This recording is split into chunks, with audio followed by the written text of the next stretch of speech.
Thank you. Thanks, Ian. Good morning. Welcome to Shepherd University. We're really excited to have everybody here. We're even more excited that you were able to brave the construction that we have going on around campus right now. A fun summer in the Eastern Panhandle.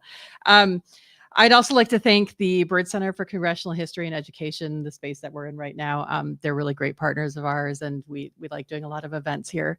My name is Kristen Marino. As Ian said, I'm the program coordinator at the Shepherd's Center for Appalachian Studies and Communities. We have a program that has two primary focuses. Mostly we have a master's program, a very robust master's program. We also do a lot of public events and programming. One of them is the Appalachian Heritage Writer in Residence, which we'll host in September. Part of our title is communities, as I said, and so we're really excited to have the rural carriers here. I know that community is a big part of that experience, and so we're really excited to hear some of the stories that they have to share today. So again, welcome, and I'm going to turn it over to Emily.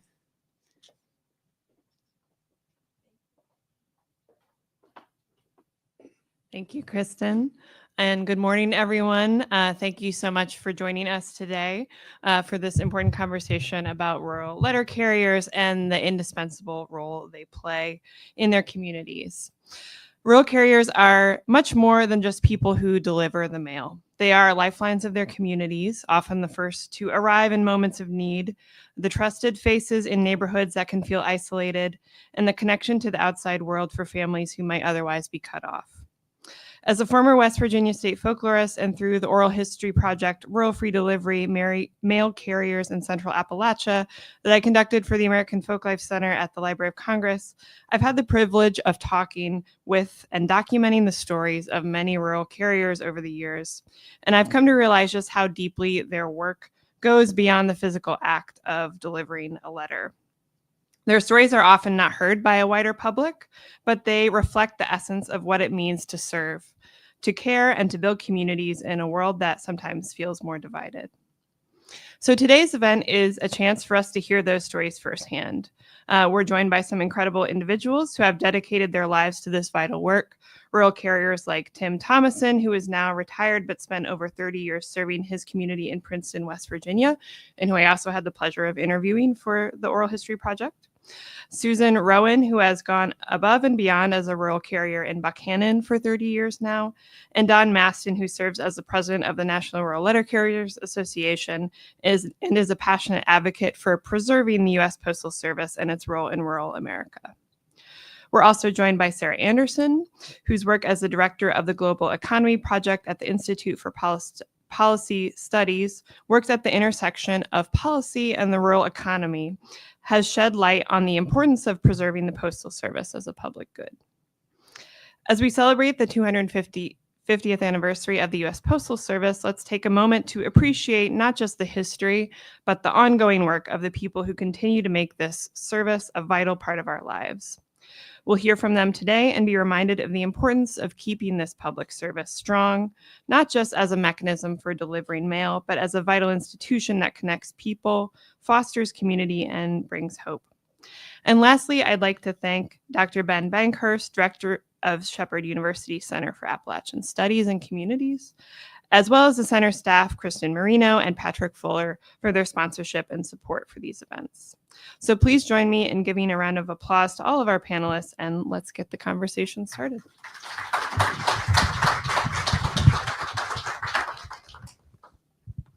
Does this have to remain on the cord, or can I? Okay.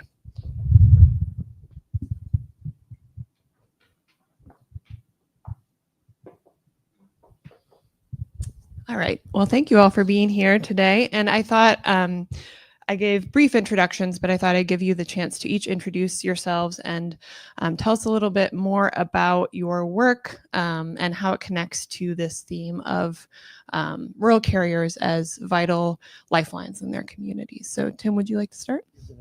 Yeah. Good morning, everyone. The first thing I need to say is I really am honored and thankful to have been asked to participate in this, and I did this, and I did this, and I did this, and I did this, and I did this, and I did this.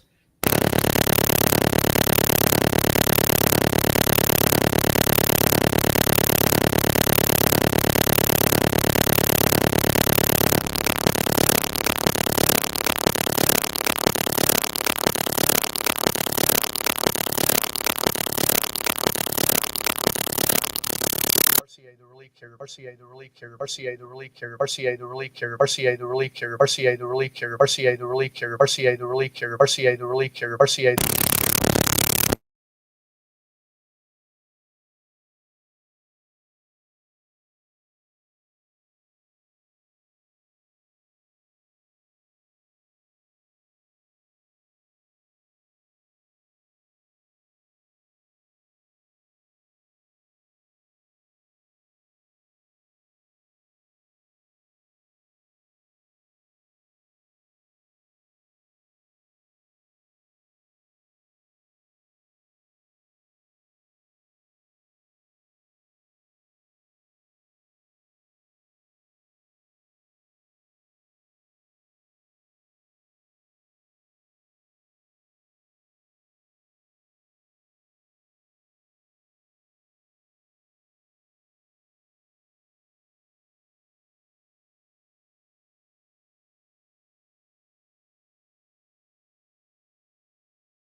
Post office, and then when you go to state conventions and we go to Eastern states and national, you become an even bigger family. So that's one of the things that I love about being the Rural Craft. It's a family outside of your family, and we always have each other's backs and what we can do to do that.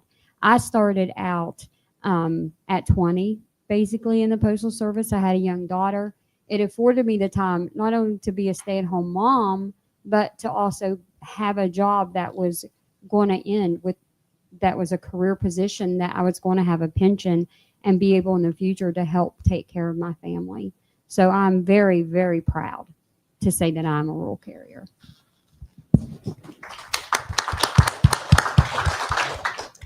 I'm Sarah Anderson. I work at the Institute for Policy Studies in Washington, D.C., and I've been doing a lot of research on the Postal Service since about 2018. But I might bring a little bit of extra passion to this area of work because I do have a family history in the Postal Service. Both my grandfather and my great-grandfather worked for the Postal Service, and my grandfather started out delivering the mail on horseback in North Dakota. And he eventually became postmaster of North Dakota. And him having that job has really had a lasting effect on our family. And one way I can tell you is about the menu that we have for Christmas Eve when our extended family gathers. And that's because we have a collection of dishes that are all things that you can serve at the last minute whenever they're ready. And the reason for that is because my mom's dad never knew when he would be home on Christmas Eve because he would stay until every that could be delivered was delivered. And my mom reminds us of that every single Christmas. So I grew up with the strong impression of how committed postal employees are, and that certainly continues today.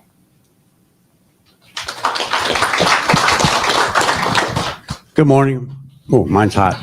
My name is Don Maston. I am the president of the National Rural Letter Carriers Association. Currently living in Alexandria, Virginia, where our headquarters office is.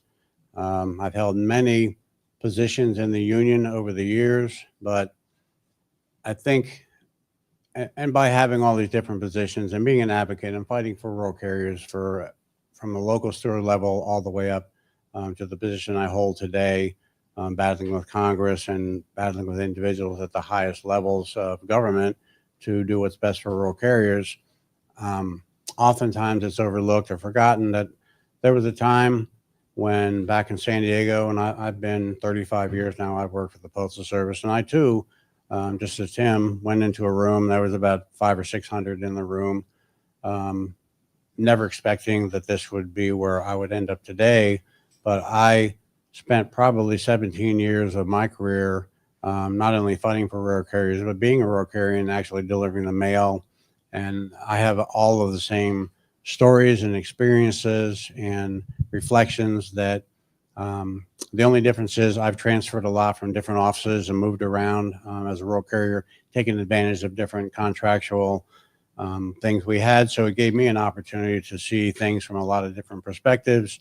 My wife is also a rural carrier. Her mom is a rural carrier, and my father-in-law with the postmaster. So at our Christmas conversations, it was a lot of postal jargon that most everybody didn't understand unless you worked for the post office. So I'm happy to be here. Thank you. So for Tim and Susan, because rural carriers are driving the same route day in and day out, you have an intimate knowledge of the community that you serve, both the landscape as well as the people, the customers on your route. So how does your unique position as a rural letter carrier enable you and your colleagues to be lifelines in your communities? Yeah, let's start with Susan. Thank you, Tim. So gracious of you. So gracious. So gracious. Right after I became a full-time regular carrier, I had something that happened on the route that really changed how I felt about being a rural carrier. Of course, every day you go, you put the mail in the box, you collect the mail, you deliver packages, and you forge relationships with carriers. But little did I know that one experience would change the way that I view my job. I now make it a priority to check on the elderly in our communities or people that I know have a buildup of mail in their mailboxes. So I had a gentleman that lived on my mail route, and he was a retired vet, and he also was an avid Harley bikerman, and he loved to go with groups on rides for 3 to 7 days. So he saw me at the mailbox, and he pulled up and he said, "Honey," he said, "don't worry about my mail piling up. I'm not going to put it on hold this time. Since I saw you just leave it in there, I'll get it as soon as I get back." I said, "Okay, have a great time, be safe." So about 4 days later, I noticed that his mail was still in the box, and it was about the time that he should have been back. So I had actually had medicine for him that I put in the box that day. The next day I get there, I pull down the lid of his mailbox, and the medicine and his mail is still in there, and that just struck me as odd because he was he was a creature of habit. So I go to his door, and I knock on his door. No answer. I don't hear anybody in there at all. So I go to the garage where he keeps his Harley, and I could see his Harley was still in there. So something just did not sit right with me that day. So when I went on up the road, one of my other customers were out, and I asked him if they had seen Donnie lately, and he said no, and I told him. And I said it's not like him not to get his medicine out of the box, because there's been times that he'd stop me and ask me if I'd had it because he was running low and needed it. So he told me that he would check on him, and I gave him my number. About an hour later, I got the phone call. He had passed away inside his home. Mr. Miles had knocked on the door. He didn't answer. He tried the doorknob, and it was unlocked. He went in and he found him there. So by knowing your people, by knowing the people that are your customers and your friends on the mail route, you have an intimate knowledge of what their habits can be. And they believe that he never did take that last Harley ride. They believe that he passed away later that evening. He was not married, and he had a son that lived out of state that would have probably came in and found him later in a worse off state than he was. So that's the one thing, and that has changed my role as a rural carrier. Not only am I the rural carrier, but I'm also kind of a caregiver in a stance. You look after them, especially the ones that that don't have someone right there with them. Thank you for sharing that. When I went to work in 1988, there was no digital age. And there were two mottos that went through the Postal Service. Every piece, every day. And if you know where it goes, deliver it. I got full-time in 1990, and a couple of years into my service, there was a new box, Route 3 Box 122. This was before street addresses, 911, the whole thing. There was a gentleman and his disabled daughter, and the gentleman was disabled as well, a 70-some-year-old veteran. Well, he got medicine, and it had to be signed for. I'm assuming it was some sort of narcotic or something. Anyway, I won't get into all that. But he lived about 2 miles off the route. Well, still had to be signed for, and I got to thinking, it's in my vehicle. I'm going to find out where this is and deliver it. I got there, and this little gentleman met me at the door in his tank top, undershirt, and his tidy whities. But from then on, I delivered that mail when it needed to be delivered. Him and his disabled daughter had a nephew that would come by and take him to the store every now and then. But if I didn't take that medicine down there, it could the slip for the thing could sit in that mailbox. I know I'm only supposed to go off the route a half a mile, but it was up to me to provide the service that gentleman needed. One more real quick one. I hope you will indulge me. 123A1. They lived about a mile apart. We had an ice storm, and the widow lived at the bottom of about a tenth or 2/10 of a mile driveway. And after her husband had passed, I was given permission. We got an extension, and I took her mail and put it in the box. When I got to the box that day, about 2 days after the ice storm, this was waiting on me, folks. I hope you don't mind if I read it. Please, 304-384-7984, Mrs. Clara Petty. Postman help. Please notify AEP company. Storm yesterday took out the phone and electrical. I am 91 years old and legally blind. So I knocked on her door. She came and relayed her situation. I got to the top of the hill where I finally got cell phone service, was able to call and get emergency services out there. But she addressed it to the postman, not UPS, not FedEx, not the power company. She addressed it to me. I've kept this for about 10 years now, so thank you for your indulgence. Pardon me? Show that sign to. Oh, yes, sir.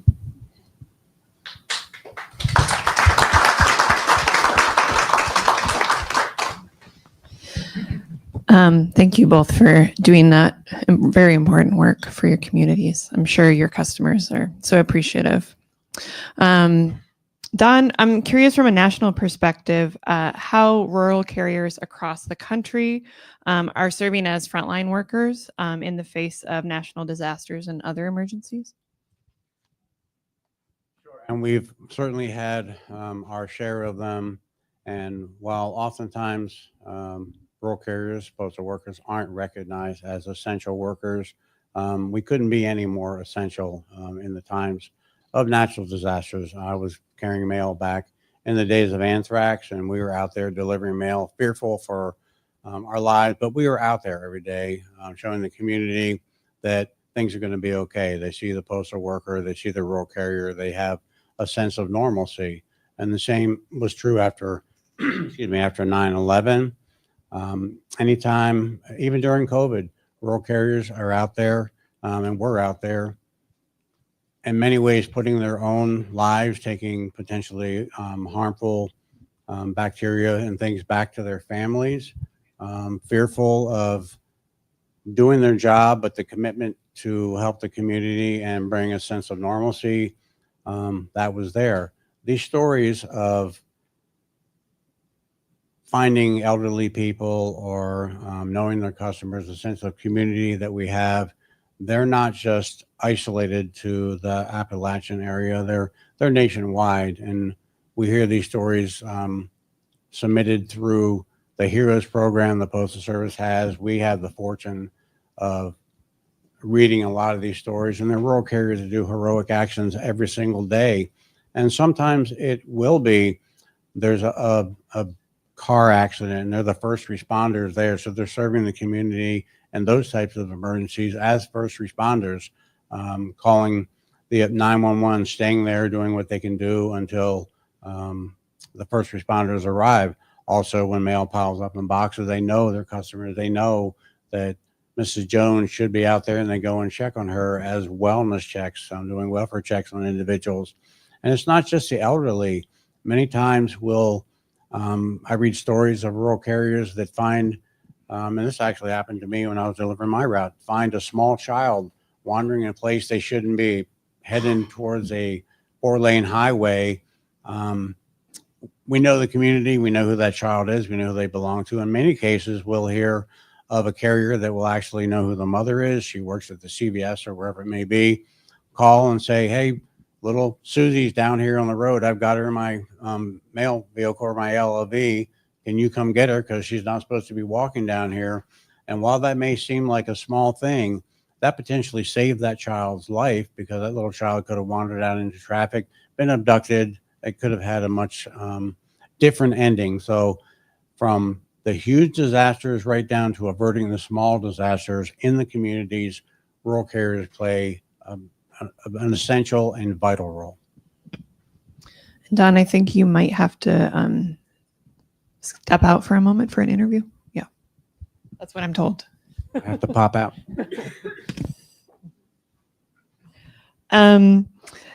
So Tim and Susan, I thought I might give you the opportunity to share a little bit more about how you have forged relationships with customers on your route. And Susan, you spoke a little about watching children grow up on your route. So could you talk a little bit about that? When you first start on a rural route, you get to know the people, and you see these tiny little faces out there every day. And I had just told my husband earlier that it just dawned on me. I know I've been delivering mail for 30 years, but that's 3 decades. That is 3 whole decades. And I never looked at it like that before. But I was telling you about the story about the little boy on my mail route lived last house up a holler. If you're from West Virginia or rural America, you know what a holler is. So he lived last house up a holler. And I pulled up to the mailbox, and their house was directly behind my mailboxes. And there he was in all of his glory, just taking a pee off of his front porch. Naked as a jaybird, not a care in the world. And it's funny because, little kids, they're bad about not staying in one place. So you were always looking to make sure they weren't behind your vehicle when you backed up. You could see them. That child is now 24 years old and has children of his own. And believe it or not, I still look for him to be peeing off that porch or to be behind my vehicle. So it's things like that. You get to watch these children grow up. You attend many of their high school graduations, their preschool graduations. You go to their weddings, their baby showers, all kinds of things. And unfortunately, you do go to their funerals when they're having hardships in the communities. You take food, you reach out, you're a family. You really are a family. I had a gentleman on my route a few months before Christmas one year. They found out that his wife had brain cancer, and she did not last long. And she unfortunately passed away at Christmas. And they had 3 children, and all of them were under the age of 8 years old. He couldn't work. He, of course, was grieving and trying to care for these children on his own. And I got together with some of my coworkers and some community members, and we took donations up, and we went and we bought presents for those children and for him. So at least their Christmas, he would not have to worry about their Christmas. He saw me a few weeks after because I had dropped him off on his doorstep, and he told me he knew where the presents had came from. And I said, "Isn't Santa amazing?" He's just amazing. And he just winked at me, and he said, "You'll never know how much that meant to me." So he's since moved away. But those are just things that you become as a rural carrier. These people are someone's mother or father or sister, brother, or child. And just the human aspect, I think, of our craft is what sets us apart from some of the other crafts. We have a heart, and we're not afraid to put that heart out there, even if it gets us in trouble with our postmaster. Why did it take you so long? So that is just a part of being a rural carrier. You have a heart. Well, I can't add much to that. You are not a service person. You become really a part of the community. I've delivered the same route for 31 years. You can ask my wife. Again, there are people on my phone still in my contacts that I delivered mail to. If I see those folks at Walmart or a grocery store or wherever, boy, we miss you. We really, really wish you could come back. And there are times I wish that I could come back. I delivered to a fairly good sized church near the end of my route and was always there. And about a month before, I told him, "Well, I'm going to be gone here in about a month." And the pastor looked at me and said, You're retiring? I said, "Yeah." And he said, "How long have you delivered on mail?" I said, "Well, right at 31 years. And he said, "You've been more faithful than most of my parishioners." So I can't tell you what it meant to me to be a rural carrier. Those folks, they became my family. If I had a certified or a package that wouldn't fit in the box, if I called them, they meet me at the box, or they'd tell me, Tim, just throw it in the car. It'll be fine. We'll be good.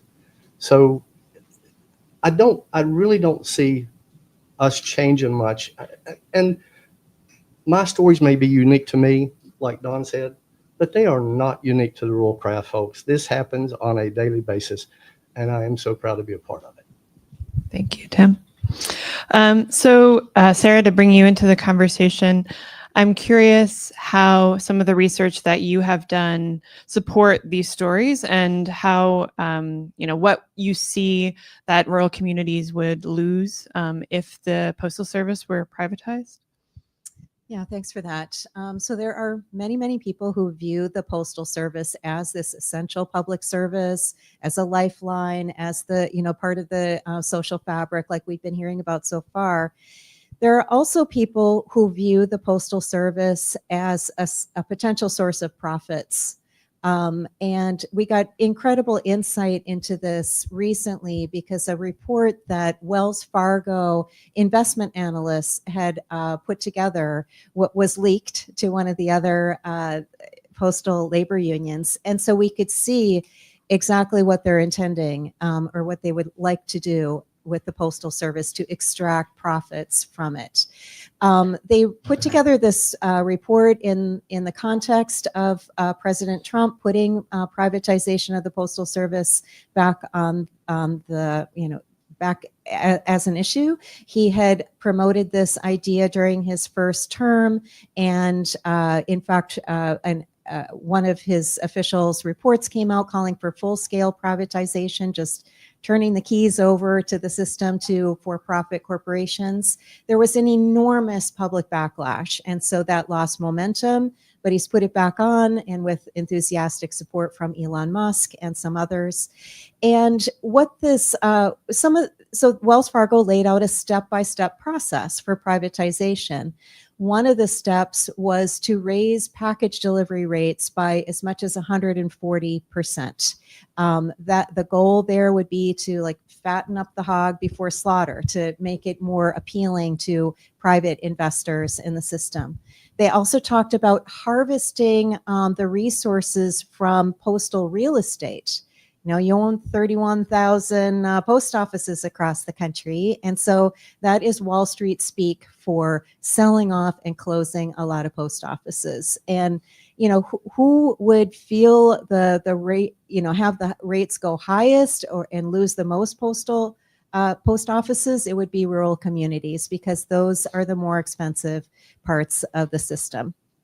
So this Wells Fargo report really reinforced a lot of the research I'd been doing in recent years and many others, showing that that kind of move would be good for for-profit companies, but be devastating for workers and communities and customers. But because it came from the horse's mouth, from the people who would actually be designing privatization, it was really fascinating and disturbing. We, in our most recent report, we looked in much more detail at what could happen with package rates in particular.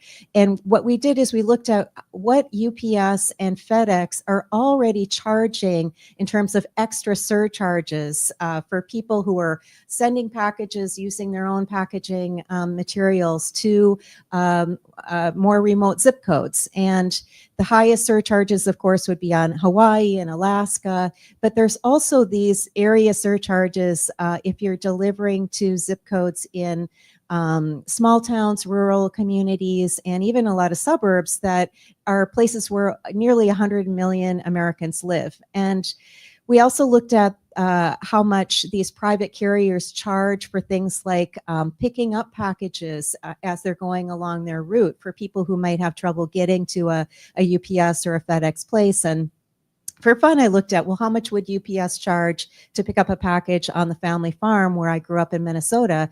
And it was $21.30. And as you all know, the rural carriers will do that for free if it's a package less than 70 pounds. So these private companies are already charging more for deliveries and other services for rural communities.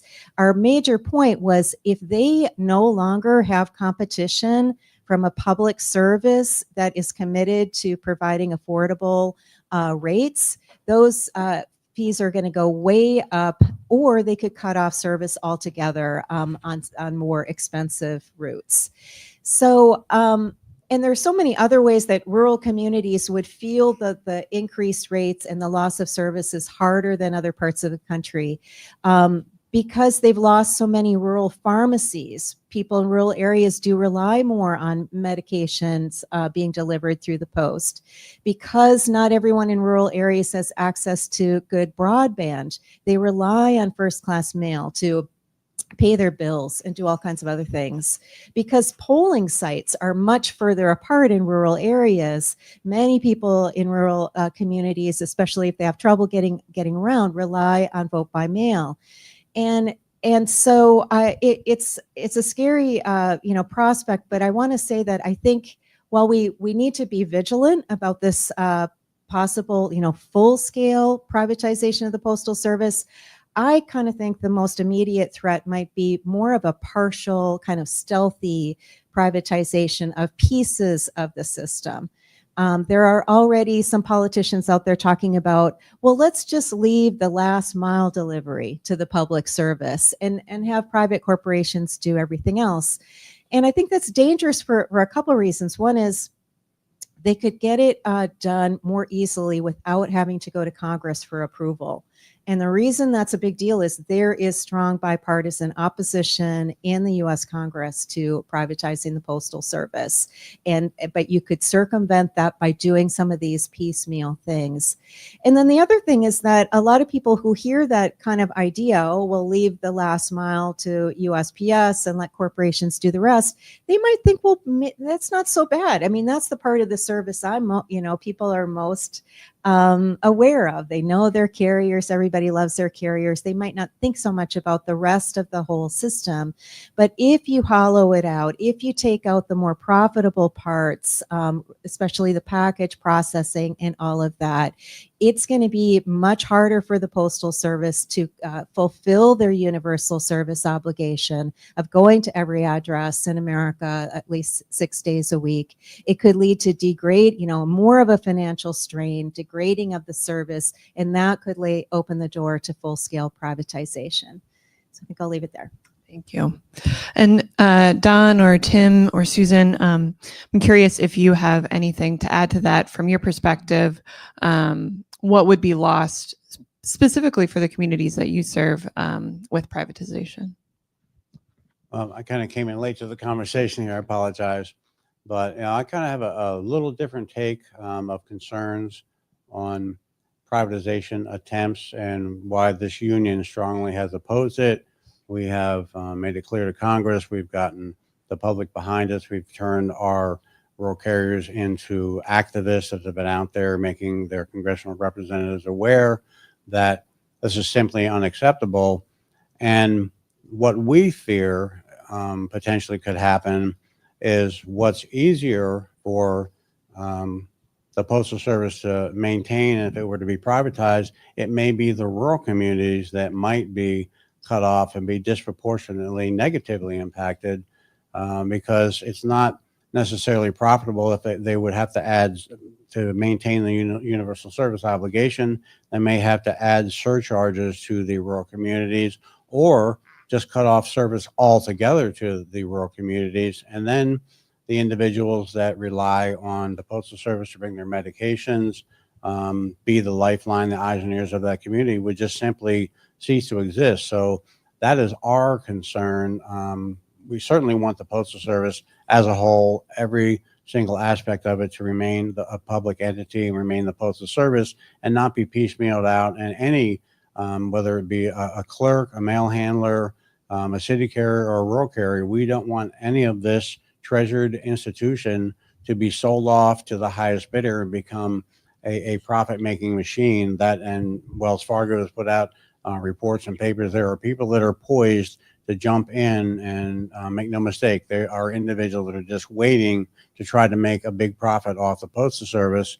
It belongs to the people. It does not belong to corporations. And we feel that potentially could negatively impact, especially areas such as this. I can't add much to that, but I do want to say this. And Ms. Hilliard put it in one of her slides last night. Rural routes, especially in Appalachia, but all across the country, the folks that live out there are more elderly, and they are not as affluent as the people that live closer to town in the suburbs. If you start raising rates 100%, they're not going to be able to afford it, folks. Again, we are not the United States Postal Business. We are the United States Postal Service. So thank you. Yeah, that was something that was mentioned across my interviews, the service aspect of the work and not the business or corporate aspect of the work.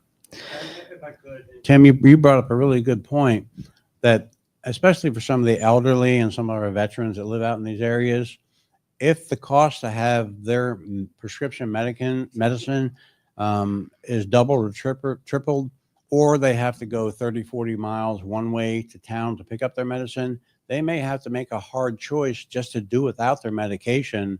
And that is also something we have grave concerns with, that the impact it could have on individuals' health and just foregoing their medicine because it's simply not affordable or convenient. Don, before you stepped out, you had mentioned the heroes that you recognize through the NRLCA, and we heard stories from Tim and Susan of how they have been lifelines for their customers and the way that their customers hold them in esteem as someone who can assist. But I'm curious if you could share some of those stories of the NRLCA heroes that you recognize regularly, and the ways that those rural mail carriers have gone above and beyond to serve their communities. Sure. There's really two aspects to this. Almost on a daily basis, or certainly a weekly basis, we are notified by the Postal Service of somebody, a rural carrier that's done a heroic act.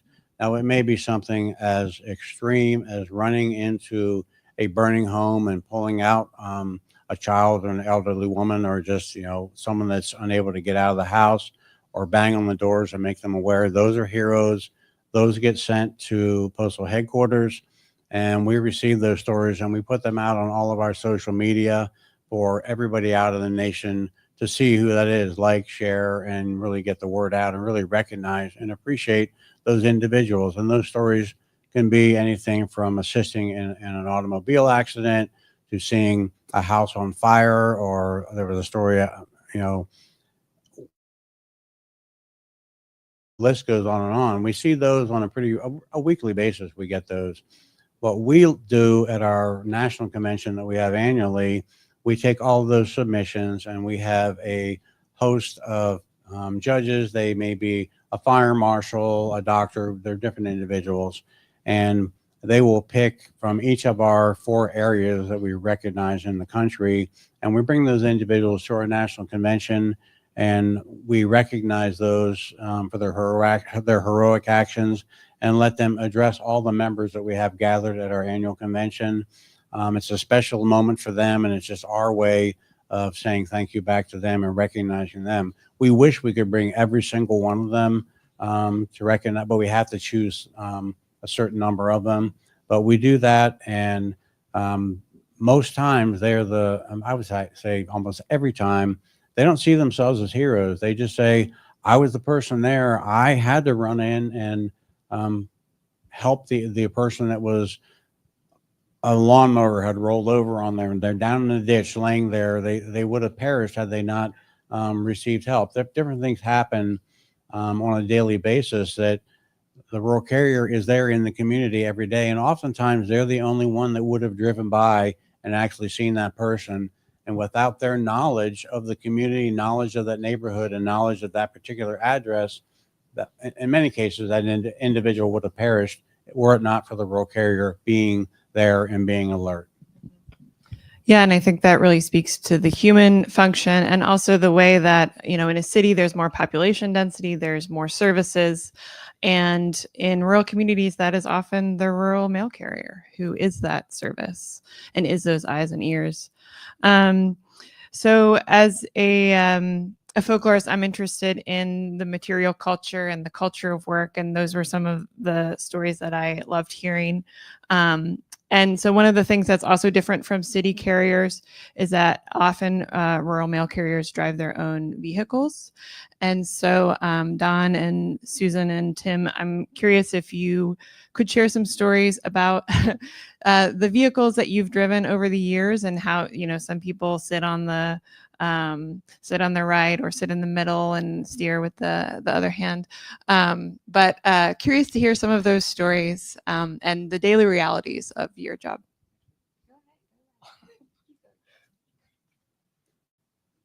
When I got the job as an RCA, we actually traded a clutch vehicle that we had for automatic. It was I'll never forget, a 4-door sedan, a Subaru, and I'm short, so I couldn't sit behind the wheel and reach. I had to sit in the middle. So I constructed as best I could over that console a way to drive with this, deliver with this. The only problem was every time I moved around, try to get another bundle of mail or a bundle of flats or a parcel, my butt cheek would roll down the back window. So it was okay when it wasn't raining. Anyway, but then in 1990, when I got the first full-time route, I bought a Ford Bronco 2, and that was one of the best mail vehicles I ever had. But I was thinking about this. She prepped us a little bit so we didn't look like the deer in the headlights thing, which thank you. Over the course of 31 years, I bought 6 brand new vehicles. And usually between 175 and 200,000 miles, it just wasn't worth the effort anymore, folks. So the last 3 I had were a Jeep Liberty in 2007, and then 2 Jeep Wranglers about 2013, and then 2017 or 2018. And I have to give kudos and credit to my dad and one of my 4 brothers. They kept brakes and spark plugs and those kind of things on. I am not a mechanic. So thank the good Lord that my dad would change brakes for me and put spark plugs in when it became necessary. And in 33 years that I worked for the Postal Service, I never even had an LLV license. Thank you, Lord. But to be fair, it is much easier, except for the extreme heat and things, to be in a postal vehicle, especially at the end of my career. I had a Jeep Wrangler, and it was at least 1 or 2 days a week that I had to make 2 trips because the packages have just become exponentially greater than what they were when I first started. Unfortunately, the mail has gone down, but the packages have taken its place. So, but I, again, wouldn't trade it for anything. I also have went through 6 vehicles. I'm on my 6th right now. Like Tim said, when I first started in 1995, I went in and which we're all basically rural carriers, so you know how they count the mail in feet, in inches. There was stacks of flats that were taller than me. There was times I would have 20 feet of flats, and you would have 7 trays of DPS, which sector segment then. But if you had 30 packages and you had to get out 6 times, that was a lot for a day. Now I have probably less than 10 feet of mail a day, sometimes around 3 feet, but I have over 150 to 270 packages. So getting out 10 times really looks good some days. But I remember when I first started out, I had a Bronco 2, a 2-door Bronco 2. And I, like Tim, am short as well. I must grow short here in Appalachia for some reason. But and every vehicle we bought, we wanted to make sure it was something that we could work on. My husband spent many nights up until 2 o'clock in the morning replacing a ball joint or tearing something out. And I think our daughter picked up a few words she shouldn't have along the way. But all in all, it has been an experience. The vehicle I have now is a 2016 right-hand drive Jeep Wrangler. And I just did convert our old family vehicle. We just are in the process of buying a new vehicle for the family, and I had a right-hand conversion kit, drove to Tennessee to have it put in, because good Lord willing, 5 more years, and I will be hanging up my keys to my Wrangler and joining many of you in the retirement era of this. But yes, vehicles is, like Tim said, once they hit about 200,000 miles, it's sayonara. It's, yes, you're done. So I have kind of a funny story when it comes to vehicles. I always haven't dressed in a suit and looked like this. At one time I was much younger. And when I initially got hired at the Postal Service, and I walked in, and it was as I was interviewing with the postmaster. Back then you interviewed with the postmaster, and it was right up to the point where he said, okay, what type of vehicle do you drive? Nobody told me anything about driving your own vehicle to deliver the mail. And I was horrified. And I said, put me back on the list. I don't want to use my own vehicle. I'll wait till another office comes up. And he said, okay. Back then things were different. That was in 1889. I got back on the register.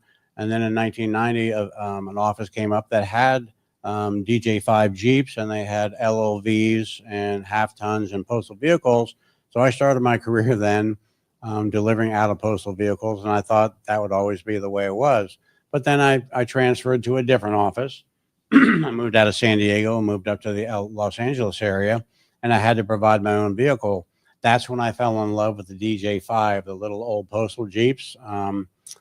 Heavy Christmas time, I had a big rooftop thing that I put parcels in. I had eye bolts bolted to the outside. I would strap parcels to the outside of the Jeep. The city carriers in that office thought I was quite a calamity, but I was a rural carrier, and that's how we did it back then. We would break leaf springs, and we would change leaf springs out in the parking lot. I would have a spare Jeep at home, and that part of it I loved. And then they assigned an LLV to my route, and once again, I was horrified going back to an LLV because it just didn't have the maneuverability. Yes, it had the cargo space, but at that time it wasn't necessary, and I felt it was a punishment.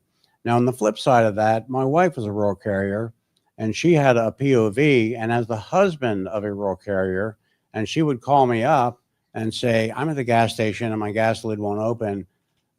I don't know what to tell you. I can't help you. So when she eventually was assigned an LLV to her route, a postal owned vehicle, it was a godsend to us, because then I didn't have to keep repairing her vehicle and worrying about her out on the route. But we've had a whole host of different vehicles through the years. I delivered out of a pickup truck while my Jeep was broken down one time. That was not very convenient, but I've seen a lot of vehicles over the years and have had those experiences. So depending on whose shoes you're standing in and what the makeup of the route is, whether it's a privately owned vehicle or whether it's a postal owned vehicle, sometimes there are much differing opinions on that. Yeah, one of the things I didn't realize before working with rural letter carriers was just how much wear and tear is on the vehicle just from stopping and starting all the time. And so many people said, what is essential for this job is access to a good mechanic who can keep your vehicle going. And that also makes me kind of think about rural letter carrier safety when you're out on the route. And Don, I know the NRLCA has been advocating for the bipartisan Protect Our Letter Carriers Act. So that's intended to deter violent crime and assaults against letter carriers on their routes. So could you talk about why that is a crucial issue right now? We have seen an uptick over the past few years. In fact, it has been a surge in assaults against letter carriers, both city and rural. The arrow key in most cases is a target, the key they use to access the mailboxes in the standalone silver boxes you see. They have actually criminals that are paid to go and steal that key from a carrier so they can then give it to somebody who will go out and have access to every mailbox in the city. This is all part of identity theft. They take the mail and get people's identities, and it's a huge problem. The incentive for these criminals is to get a hold of that key, and they're desperate people. And the rural carrier, in many cases, is out there alone. There's no one around to protect them. And these criminals are ruthless. And we've had carriers held at gunpoint, carriers assaulted, thrown to the ground, the key ripped away from them, just violently assaulted. And it used to be that postal workers were viewed as federal employees and nobody bothered. You didn't mess with the postman. It just wasn't done. But now in the city and in the rural areas, these criminals are targeting rural carriers. So one of the things we're trying to gain through the Protect Our Letter Carriers Act is to replace these antiquated arrow keys that have access to every mailbox in the city or in a zip code, and make it an electronic fob, so you can just simply call the post office and say, hey, they stole my fob. They can deactivate it. So you disincentivize the act of actually stealing the key. The other piece of this that is, I think, is also equally as important is the prosecution and the penalties against people who do assault rural carriers or assault postal workers of any kind, but specifically letter carriers, whether they're city or rural. When they're assaulted, we had a lady in San Francisco that had a gun held to her head. Her key was stolen, her phones and personal property. They captured the assailant, and the criminal was given 30 days in jail. So the sentencing was not, it didn't seem appropriate for the crime. So we're trying to get assaults against letter carriers to be held at a higher level, as if you were assaulting a uniformed officer. If you assault a police officer or somebody else who is a person in a uniform, then the penalties are much stiffer, and then that would be a deterrent as well. And then part of the legislation is to assign an AG to specifically look at and prosecute these cases. So it's a very important piece of legislation. Both the NALC and the NRLCA have been holding rallies, and the APWU, all the unions have been in solidarity, united on this cause, and getting Congress behind us to get this legislation passed in a bipartisan measure, so the carriers can be safe while they're out there on the streets, because we've had carriers killed delivering the mail because people have tried to gain access to the mail, and it's not something you expect to leave home and be killed because somebody's trying to rob you. And I want to move to thinking about the future of the Postal Service in a bit, but before we do, I'm curious how the general public can support legislation like the Protect Our Letter Carriers Act, as well as efforts to protect the Postal Service as a public entity. The anti-privatization legislation, right now we have House Resolution 70, which is the bipartisan resolution. It's not a bill right now, but it's a resolution. It's the sense of the House, and we've got, I think, 24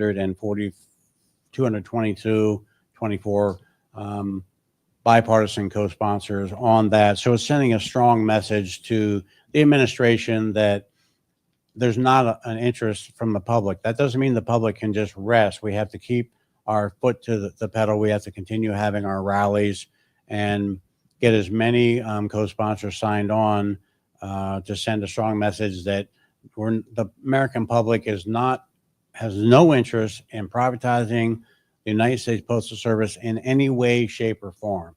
So that is important, that they pick up the phone and they call their representative, they send letters, they send emails, whatever they can do to keep the pressure on, letting Congress know that there's no interest in that. Right now, the focus needs to be getting more senators signed on to the Senate version.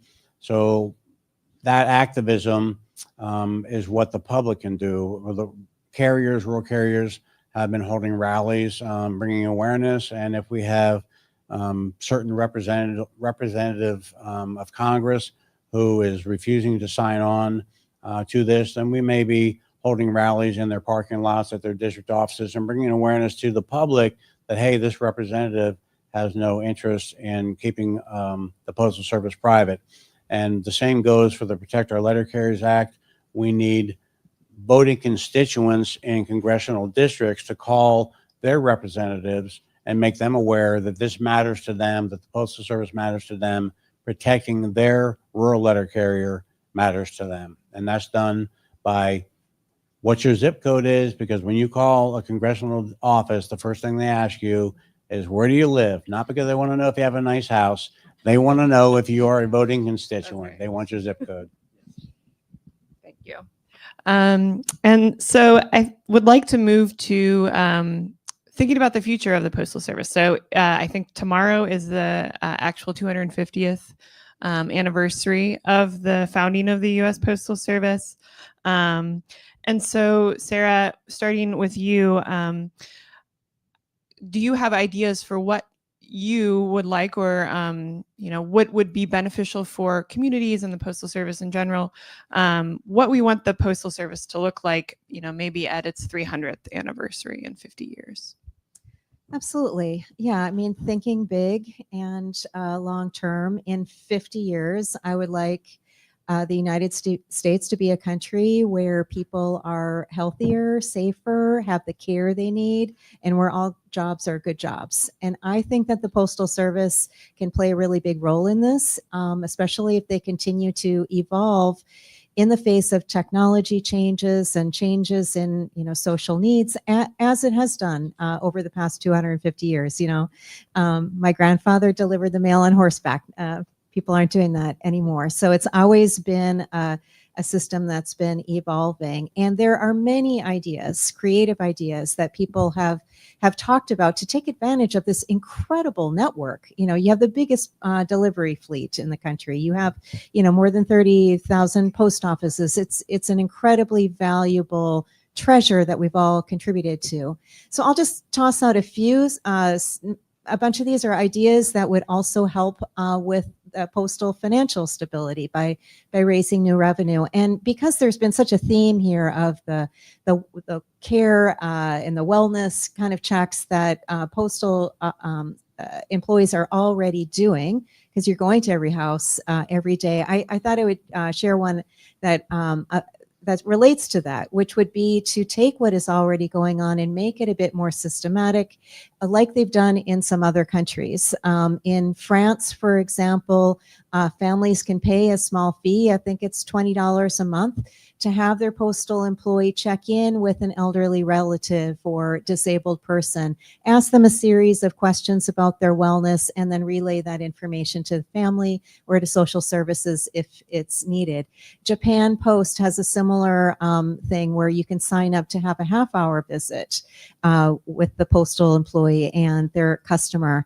Now, we couldn't just drop responsibilities like that on top of existing, job tasks. That would be unsustainable. But other countries have figured out a way to take advantage of their postal workforce and have them be part of the care infrastructure, which we need. We have an aging population, and a lot of people want to stay in their homes, and this helps them do that.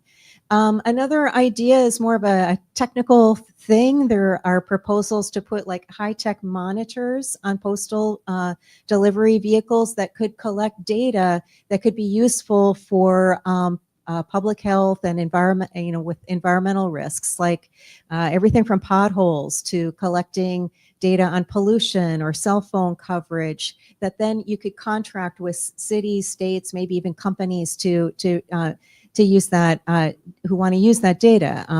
Again, taking advantage of this incredible system where you're going to, all over the country every day. There's so many other ideas. There's expanded financial services. And a report a number of years ago said that more than $1 billion a year in revenue could be raised if you built on, the money orders that postal workers already do to have, low cost ATMs, check cashing services, expanded, when you send money overseas, forget what that's called.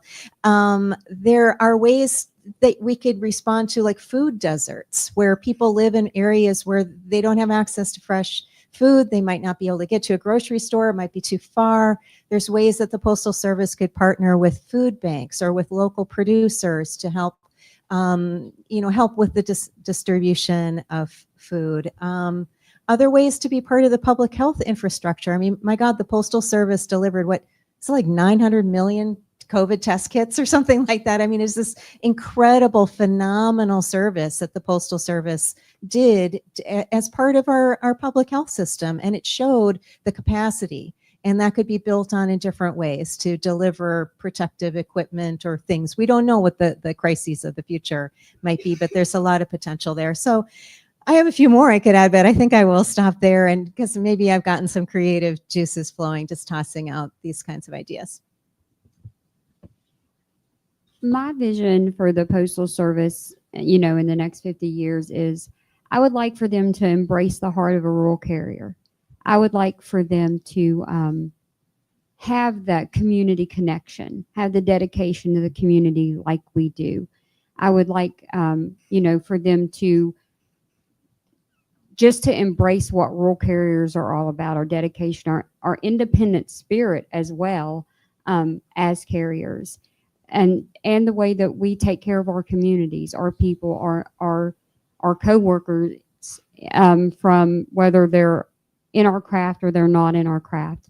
Because I think one thing that we can all agree on is the rural craft is probably, at least to me, is the best craft in the Postal Service. You're in the office for a few hours in the morning, and then you're just out there in, you know, beautiful country all day long, and you get to see people that you care about and that you take care of.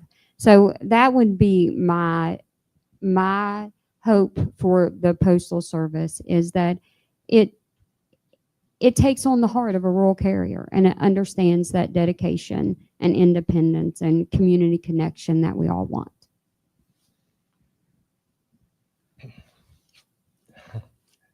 Kind of caught me off guard a little bit, but because of what Susan said, again, I refer back to what Miss Hilliard said. We thought the Postal Service would be obsolete because of the telegraph, the telegram, the advent. In 1988, there was no internet, there were no computers, there were no cell phones, thank God. But now we do live in the digital age. But folks, if you look around, brick and mortar stores are going away. You can shop easier from your computer than you could go to town or a mall or whatever. Push a button.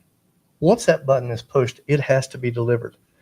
Comes right back to the Postal Service. What I would like to see is the infrastructure of the Postal Service to include more packages. Get the vehicles to rural carriers, to city carriers that are being built.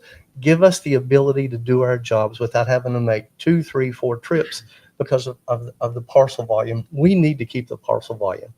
So I hope in 50 years, I'd like to be here. But I hope there's a celebration just like this. I hope there's a celebration as well of what the Postal Service, what the rural carriers has meant to this country. Started in 1775. It took till 1863 before they started delivering mail to cities. Took to 1896 before they started delivering. Rural America is not going away. Their cities may get bigger, but rural America is not going away. And I hope the Postal Service is always around to service those folks. From a national perspective, I agree with everything that's been said up here. It's imperative, I'll take the growth piece of it, that we continue modernizing and growing the logistics and utilizing the infrastructure that we have and building upon that. The Delivering for America plan that Louis DeJoy, the previous Postmaster General, started. It's been in action for about 5 years now. Larger facilities, larger parcel sorting machines, growing, gathering, capturing the parcel business for all that internet shopping. It's critical that the United States Postal Service be the leader in that industry. We may not like change. We kind of fear change as rural carriers, but it's important to understand that larger vehicles and delivering more parcels is the future of the Postal Service, and capturing that business and continuing that plan forward. Now, I met with a new Postmaster General last week, David Steiner. He's committed to be against privatization, and is committed to continue to grow the business. We'll wait and see what happens there. The jury's still out on that one, but we are still behind from a national level. That there's no question we need to grow the business. We need to be delivering parcels and that needs to be our vital role into the future. And that ties into also providing the goods and services to the rural communities that so desperately need that, and oftentimes don't have time or the ability to go to a town that's far away to get whatever they may be ordering. It could be tractor parts, it's not always clothing and things of that nature, but that's important that we grow that business. We had that business at one point and gave it to UPS. That's basically how UPS started, because the Postal Service was short-sighted and thought we would always have cards and letters to grandma and first-class mail would always be here. Well, that's simply not the case.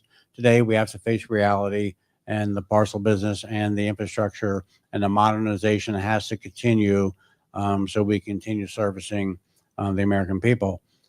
The other aspect of it, we are at every house, every single day in this country. We have an infrastructure like nobody else has. And some of the items that were mentioned that are done in other companies, I think it was about 12 years ago, they did a study, it may have been 2010, but on using postal vehicles to sniff out dirty bombs. They did an actual study on that. I think the OIG did that. There are abstract thinking and ways of doing that we're everywhere every day, and I don't think anything ever came of that, but there are devices that could be added to the vehicles because you're driving right by there every day, and it could monitor and report, and they know where we are everywhere. We're all on camera we're on camera everywhere we go all the time. We can't be afraid of cameras anymore. So things that used to, and this is for the rural carriers that have been around for a while, there are things we used to do that, well, okay, it happened, but there wasn't a Ring doorbell to put it on Facebook that very day. So times have changed. You're on camera everywhere you go, so we can't be afraid of them. We need to leverage that ability and grow the business from that so that we're around 50 years, 250 years from now. Thank you all so much. Thank you, Sarah, for sharing your insights and advocacy and research and how that backs up these really important first person stories from rural letter carriers and the vital work that you do to support your communities. So I'll give you the opportunity to share anything that we haven't talked about, and then I think we can move to audience questions. Is there anything anyone would like to share?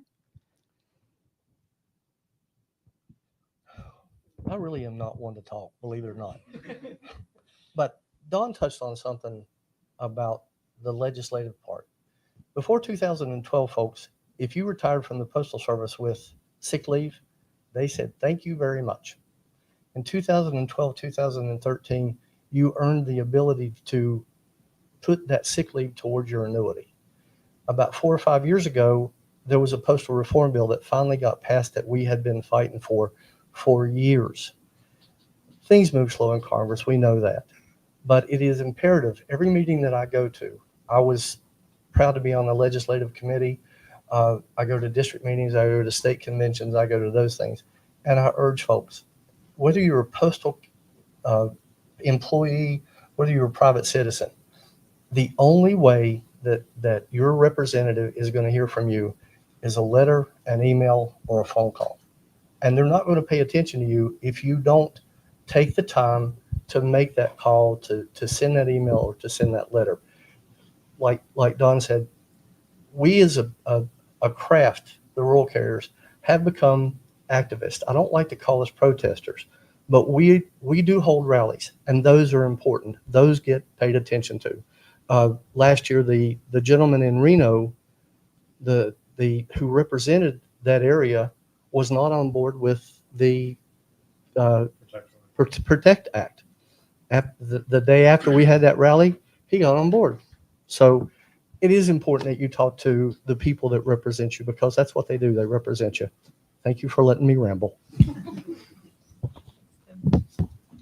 I'd just like to kind of piggyback on what Tim said, because at one point I was on the legislative committee as well, and we're all activists. We have to be at this day and time. When we see things that are happening that we don't like, the only option we have, I love the picture last night of the rural carrier looking in, keeping an eye on Congress, unscrewing the roof of the Capitol building. That was classic. But we have to do that. This recent reconciliation language that came out, that had in it just horrible cuts to federal workers, broken promises, reduction of retirement benefits, additional cost to pay for benefits, but no increase in benefits. There was just a lot of things in there that were against all federal workers, FERS employees specifically, but postal workers. And fortunately, we were able to get together and get that out of the one big beautiful bill. It didn't get out of the Senate and the House. Eventually, we were able to push that back. But that happened through activism and by making people aware. And when Tim says call Congress, you're the congressman's best friend if you call once and don't call back again. You have to call again and again and again so they get the message. So they have, when they say the phones are blowing up, these people are calling about this issue. So when there are attacks against federal workers, there are attacks because the attack against one is an attack against all. This is my union hat I'm speaking from now, because we are for all workers. And we are seeing in this country today an attack on labor unions, anti-labor movements, and trying to erode benefits for good union jobs and for federal workers. Certainly been an attack on federal workers. So we all need to stand shoulder to shoulder and let our congressmen know, let our senators know that this is just simply not acceptable, and we rise up, we the people, against this and make them aware of it and make your voices heard. So I think it's important. It isn't over. This is just a start. So we've got a long fight ahead of us, and everybody in this room and everybody that's out there watching today, you have your job to do as well as activists. Thank you. Should we move to questions? Okay. Should we pass a mic around? Okay. Maybe that.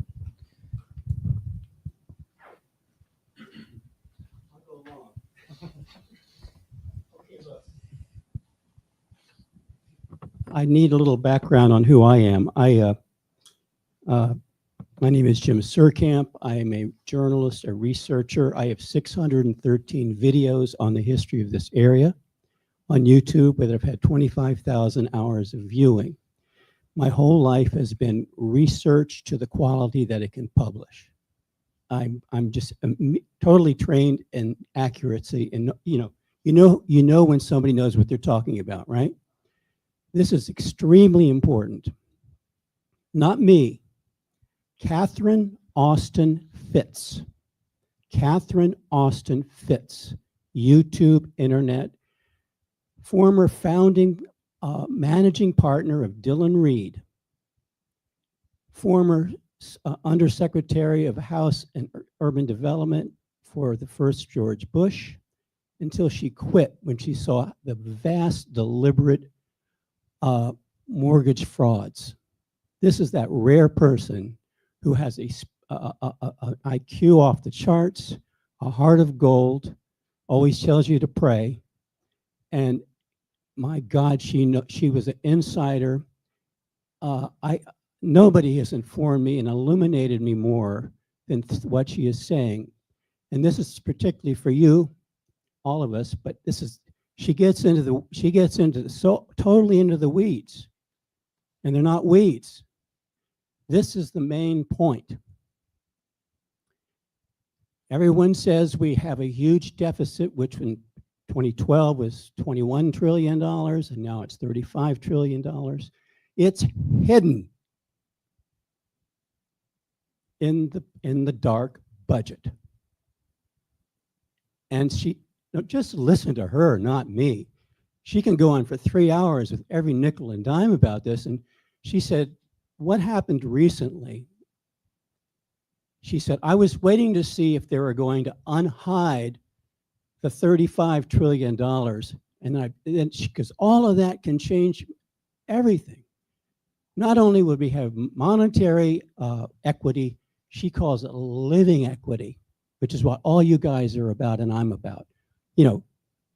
Environment, family, that's living equity. She said, we can have both because the money is there, but it is locked up into a terribly corrupt dynamic. It's there. And the corporate controlled mainstream media, just reporters don't get finance, So all I need to tell you is I'm a real connoisseur of somebody who knows their stuff. And we know she knew her stuff because she was prosecuted and oppressed and subpoenaed and sued for 11 years by 2 different administrations, and she won.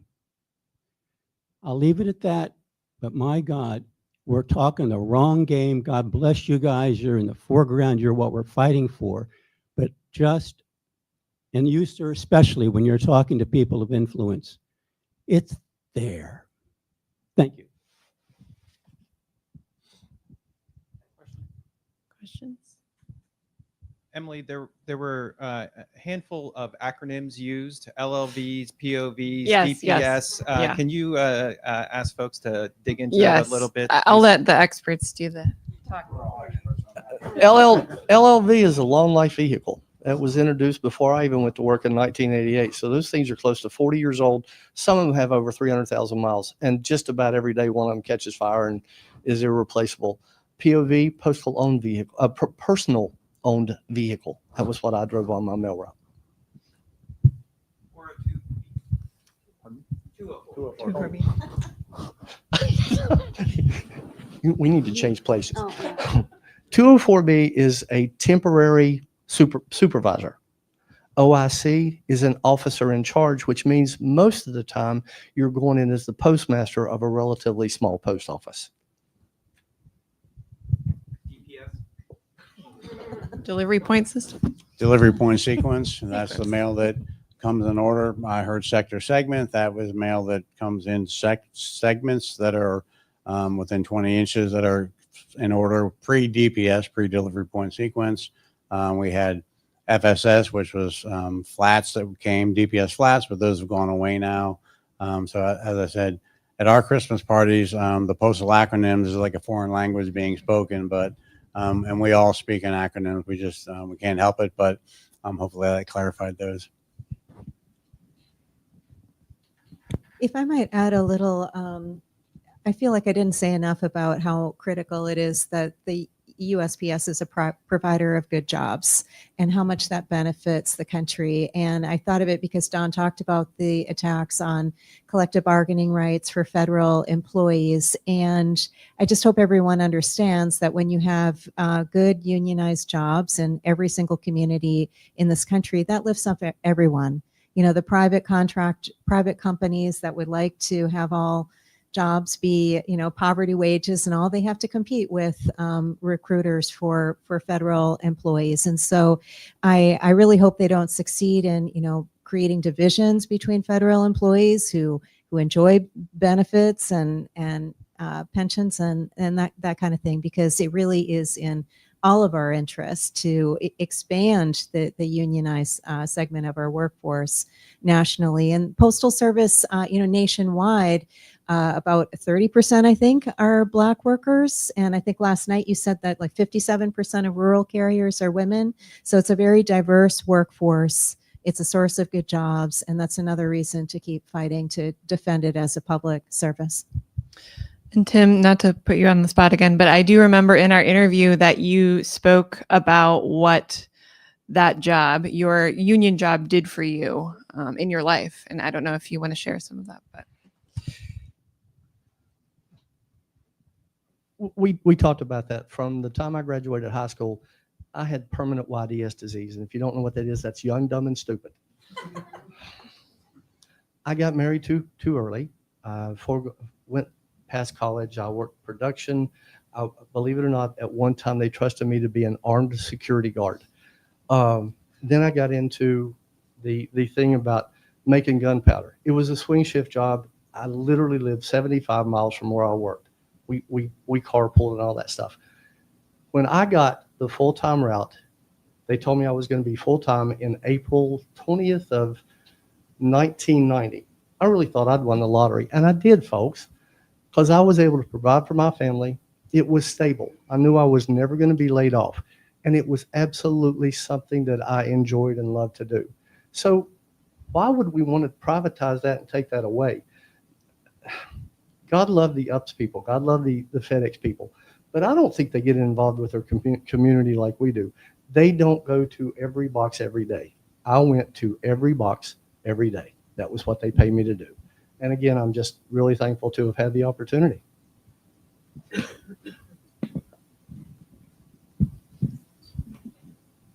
When I started out, my daughter wasn't quite 2 years old, so it was really important to me to be a mom first and foremost and to still do that. And at the time, I was an assistant manager at a local bakery, and minimum wage, I believe, was $4.25 an hour. And one of the postmasters would come up and get donuts at the bakery because I also worked the front as well. And they said, you know, we see you in here every day. We need people like you. And they gave me an application. At that time was the paper kind, the good kind, and you filled that out. And I was able to work 1 day a week at the post office and make exactly what I made working 5 days a week as an assistant manager in this bakery. But I got to spend 4 to 5 days at home with my daughter, being a mom, being a hands-on mom. So I am so glad when I became full-time, she was 11. So I got that long, you know, not being working every day. I worked a lot, but I was able to be that mom, but to provide a good salary along with my husband who worked full-time. And so the Postal Service, like Tim said, it provided me with the stability of a good income because compared to minimum wage and what I was making, it allowed me to have that time that you just can't get back. And now she's 32 years old, and I have two beautiful grandsons and a granddaughter on the way.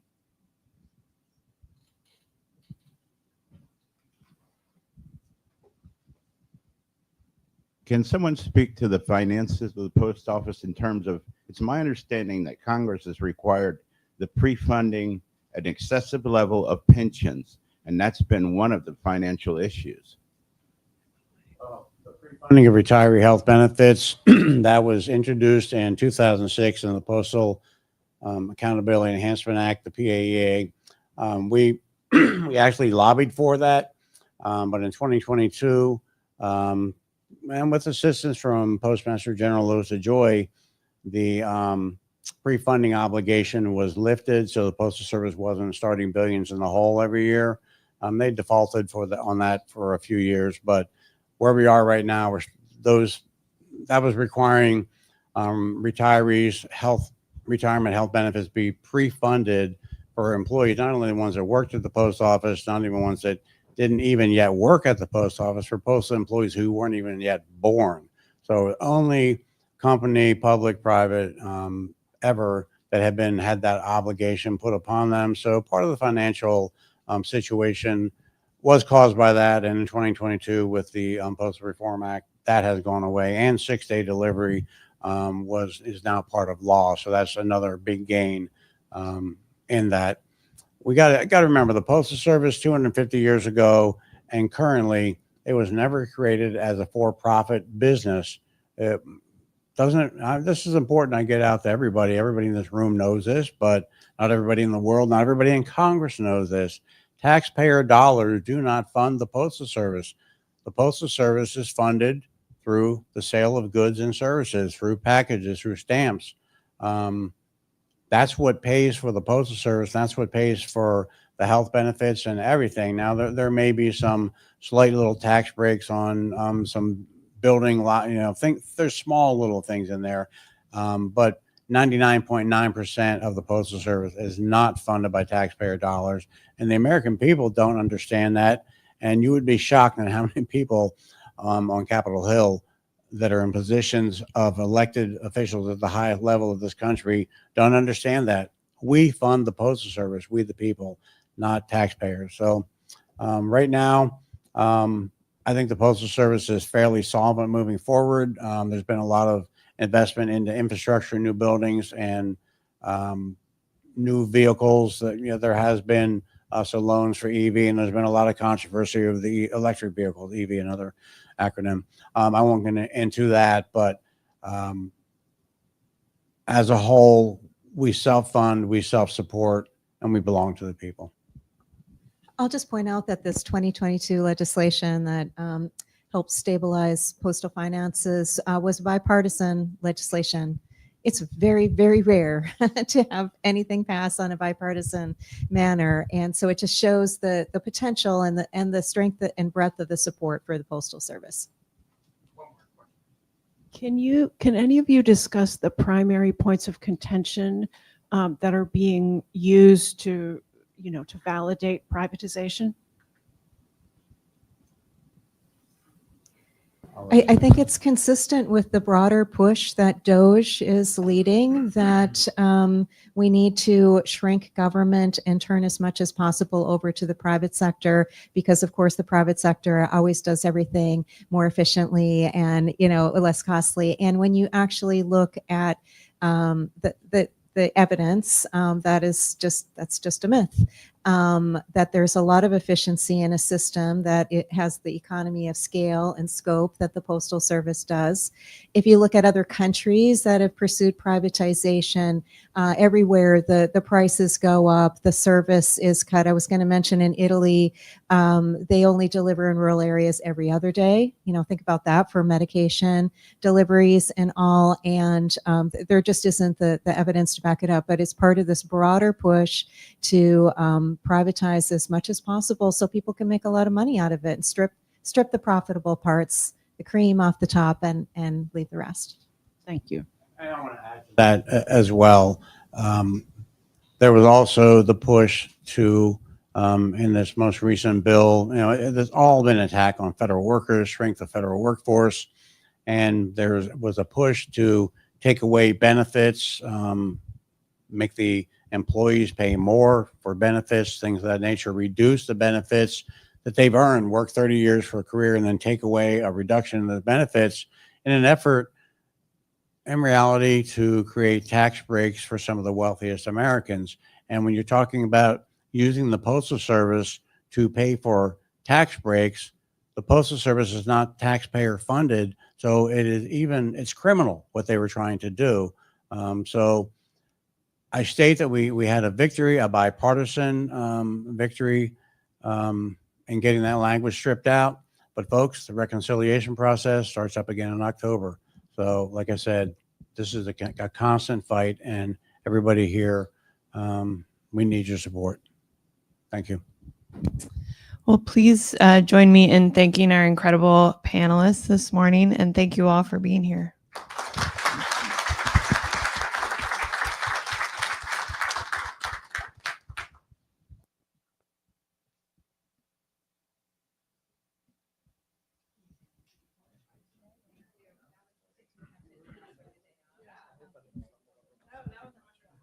That's great.